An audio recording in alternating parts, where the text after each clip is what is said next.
আজ বাংলার স্বাধীনতা ৫৩ বছরের ইতিহাস, বাংলাদেশকে বিশ্বের দরবারে বারবার দুর্নীতিতে চ্যাম্পিয়ন করার ইতিহাস, বাংলার ৫৩ বছরের ইতিহাস, এদেশের অর্থকে লুটপাট করার ইতিহাস, ৫৩ বছরের ইতিহাস, এদেশের সহজ সরল মানুষকে ধোঁকা দেওয়ার ইতিহাস, ৫৩ বছরের ইতিহাস, আমার দেশের মা বোনদেরকে দর্শন করার ইতিহাস, ৫৩ বছরের ইতিহাস, রাজনীতি নামে অপরাজনীতি করার ইতিহাস, ৫৩ বছরের ইতিহাস, ধর্ম নিয়ে অপকর্ম করার ইতিহাস, ৫৩ বছরের ইতিহাস, আমার দেশের সার্বভৌমত্বকে বিসর্জন দেওয়ার পায়তারা করার ইতিহাস, ৫৩ বছরের ইতিহাস, এদেশের মধ্য থেকে এদেশের আলো বাতাসের মধ্যে বড় হয়ে বাংলাদেশে বসে থেকে বাংলাদেশের বিরুদ্ধে ষড়যন্ত্র করার ইতিহাস।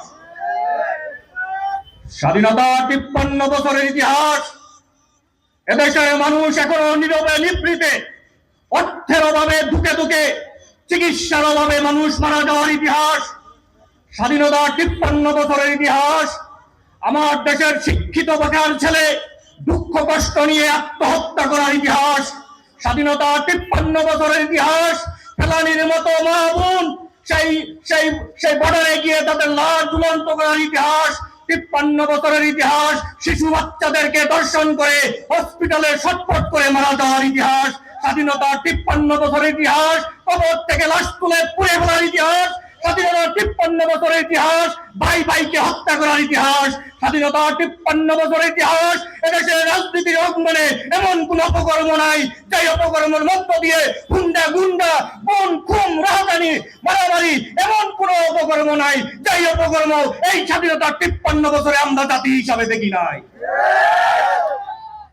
আমরা জাকের পার্টি অহিংস আদর্শ ধারণ করে বিগত ৩৬টি বছর এদেশে রাজনীতি করে আসতেছিলাম।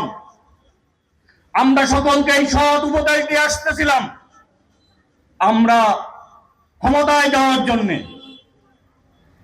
সংসদ সদস্য হওয়ার জন্য, চেয়ারম্যান মেম্বার হওয়ার জন্য আমরা কখনো মাঠে নেমে আসি নাই। আজ দেশের এই ক্রান্তি লগ্নে, যেই সময় মানুষের ভ্রাতৃত্ব বন্ধন নাই, প্রেম প্রীতি ভালোবাসা নাই, স্বার্থপূর্ণ নাই, মানবতা নাই, লাজ নাই, লজ্জা নাই, মানুষের নাই বলতে কিছুই নাই, যেই সময় বাংলার রাজনীতির আকাশে, বাংলার মানুষের ভাগ্য আকাশে কালো মেঘের ছায়া পেয়ে গেছে, সেই সময় এই বাংলার মানব বিরোধী নেতা, এদেশের কৃষক শ্রমিক মেহনতি মানুষের নেতা, এদেশের সকল ধর্ম বর্ণ মানুষের নেতা জনতা জনাব মুস্তফা আমির ফয়সাল মুজাদ্দেদি সাহেব, এদেশের ২১ লক্ষ নিবেদিত নেতা কর্মী, ৩ কোটি সমর্থকদেরকে নিয়ে ইতিমধ্যেই তিনি মাঠে নেমেছেন এই দেশকে রক্ষার জন্য।